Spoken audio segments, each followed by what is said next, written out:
ये जो महाराष्ट्र का एग्जिट पोल आया है एक्सेस माई इंडिया वाला, इसमें सीएम की पसंद कौन, इस सवाल के जवाब में जरा ये आंकड़े देखिए आप किस तरीके से। एकनाथ शिंदे 31% लोगों की पसंद के तौर पर सबसे आगे इस रेस में नजर आ रहे हैं। देवेंद्र फडणवीस बहुत पीछे 12% लोगों की ही पसंद नजर आ रहे हैं दूसरे नंबर पर, लेकिन डिस्टेंट टू इस वक्त देवेंद्र फडणवीस इस एग्जिट पोल के आंकड़े में नजर आ रहे हैं बतौर सीएम फेस की पसंद के। नितिन गडकरी नाम भी इसमें नजर आ रहा है 2% के साथ। अजीत पवार जिनके समर्थन में वो पोस्टर लग गए हैं, जिनको कहा जाता है कि एक तरीके से permanent CM in waiting Maharashtra की राजनीति में है, उनके भी सिर्फ 2% लोग पसंद कर रहे हैं। बीजेपी से अन्य कहने वाले 5% हैं। और उद्धव ठाकरे 2.5 साल जिन्होंने महाराष्ट्र में सीएम की कुर्सी पर बैठे, जिन्होंने महाराष्ट्र की सरकार चलाई, उनको देखिए 18% लोग पसंद कर रहे हैं। शरद पवार के नाम पर 5% लोग मोहर लगा रहे हैं। कांग्रेस से आने वाले नाना पटोले 2% लोगों की पसंद, कांग्रेस से अन्य 10% लोगों की पसंद। लेकिन यहां पर क्लियर कट एकनाथ शिंदे जो हैं वो मुख्यमंत्री के तौर पर सबसे बड़ी पसंद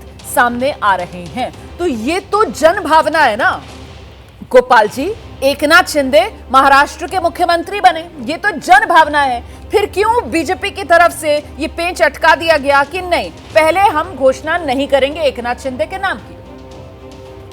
देखिए, अगर उस तरह पहले घोषणा कर दें तो न सूत न कपास, जुलाओं में लट्ठा लट्ठी वाली बातें हो जाती हैं। गठबंधन में जो जिस तरह की परफॉर्मेंस होती है, सभी चीज़ें पार्टी देखती है, किस तरह से आगे बढ़ेंगे, कि कौन जीतता है, विधायकों की क्या मर्जी है, क्योंकि अल्टीमेटली चीफ मिनिस्टर का सिलेक्शन तो विधायक करते हैं।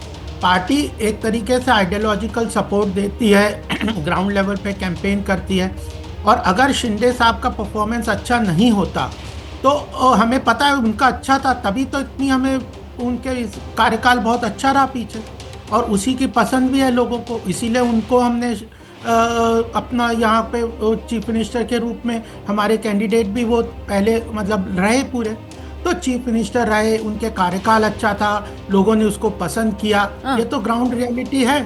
लेकिन अल्टीमेटली सभी पार्टी क्या परफॉर्म करती है, एमएलए की क्या मर्जी है, ठीक है। तो वो कोई रूल आउट तो कोई नहीं कर रहा है कि वो नहीं बनेंगे या ये नहीं बनेंगे। ठीक है पहले और सबसे बड़ी बात महेश जी, लेकिन मुझे लगता है आपको तो इस बात को लेकर परेशान थोड़ा सा होना चाहिए ना सर, कि एकनाथ शिंदे जो है 31% और वहीं दूसरी तरफ महाविकास आघाड़ी के जो नेतृत्व कर रहे थे सीएम थे उद्धव ठाकरे सिर्फ 18%। और यही बात महायुति की तरफ से कही जाती है कि सर 2.5 साल तक इन्होंने महाराष्ट्र की सरकार चलाई, और कहां से चलाई, कमरे से बाहर ही नहीं निकले, मातोश्री में बैठे रहे। महेश जी।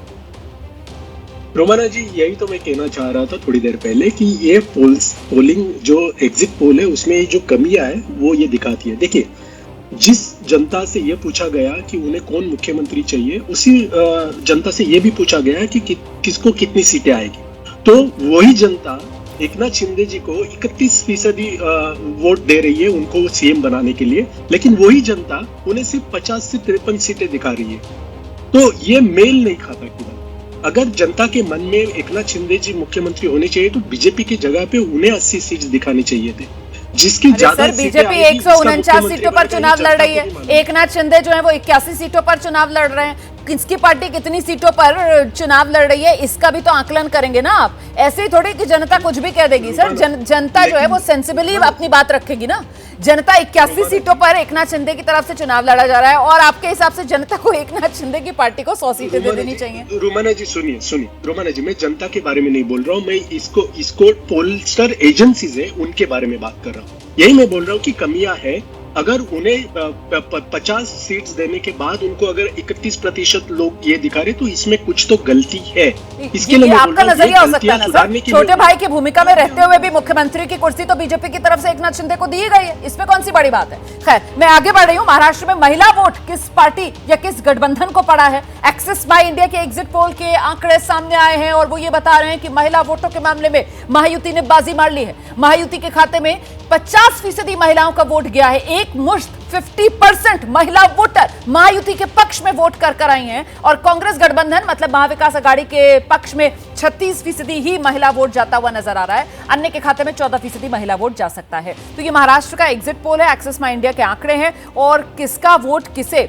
पुरुषों के मामले में भी आपको बता देते हैं कि पुरुष और महिला जो महायुति है 46% पुरुष और महिलाओं के मामले में यहां पर महायुति को ज्यादा फायदा मिल रहा है क्योंकि 50% महिला वोटर्स ने महायुति को चुना है। वहीं अगर महाविकास आघाड़ी की बात की जाए तो यहां पर पुरुषों की संख्या महिलाओं के मुकाबले ज्यादा है क्योंकि महाविकास आघाड़ी को 38% पुरुष वोटर और महिला वोटर 36% हैं जो महाविकास आघाड़ी को वोट दे रहे हैं।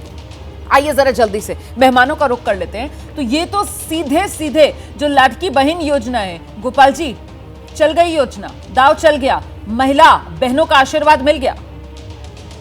देखिए ये बड़ा हार्टिंग है कि महिलाओं का इतना support Bharatiya Janata party NDA group को मिल रहा है। लेकिन कल आप गयाना में प्रधानमंत्री जी के भाषण को अगर आप सुनेंगे, उन्होंने बहुत स्पष्ट रूप से कहा है कि पिछले 11 साल के हमारे केंद्र के शासन में महिलाओं के लिए जितनी सारी स्कीम्स भारत में प्रधानमंत्री मोदी जी ने लाई है, चाहे वो उज्ज्वला योजना है, स्वच्छ भारत अभियान है, स्टैंड अप इंडिया है, मकानों का महिलाओं के नाम पे ही रजिस्ट्री करना, प्रधानमंत्री आवास योजना का, और पॉलिटिक्स में ये इलेक्शन में संसद में 33% इलेक्शन में महिलाओं के रिजर्वेशन की बात है, इवन मुस्लिम महिलाओं के लिए ट्रिपल तलाक की बात है। तो पूरी तरह से चाहे उनको स्थान देना उसमें जो गोपाल जी वैसे आपकी बातों में एक विरोधाभास नजर नहीं आ रहा है? मतलब महाराष्ट्र की राजनीति को लेकर हम चर्चा कर रहे हैं। महाराष्ट्र में जो लोकसभा चुनाव हुआ जहां पर केंद्र सरकार और उसकी योजनाओं का रिपोर्ट कार्ड सामने आना था, वहां तो महायुति जो है सर वो 17 में ही सिमट गई और 30 सीटें जो है वो महाविकास आघाड़ी के खाते में चली गई। अब यहाँ पर महाराष्ट्र का विधानसभा चुनाव हो रहा है सर, और थोड़ा सा श्रेय जो है वो एकनाथ शिंदे सरकार को भी दीजिए ना सर। लाडकी बहन योजना को लेकर मैं सवाल पूछ रही हूँ और आप जो है वो केंद्र सरकार की योजनाओं का जिक्र कर रहे हैं। ठीक है, केंद्र सरकार की योजनाओं का अमल करने का काम भी राज्य सरकार को होता है, लेकिन जो ड्यू है सर वो तो दीजिए ना। ये लाडकी बहन योजना यही महेश जी भारी पड़ रही है महाविकास आघाड़ी को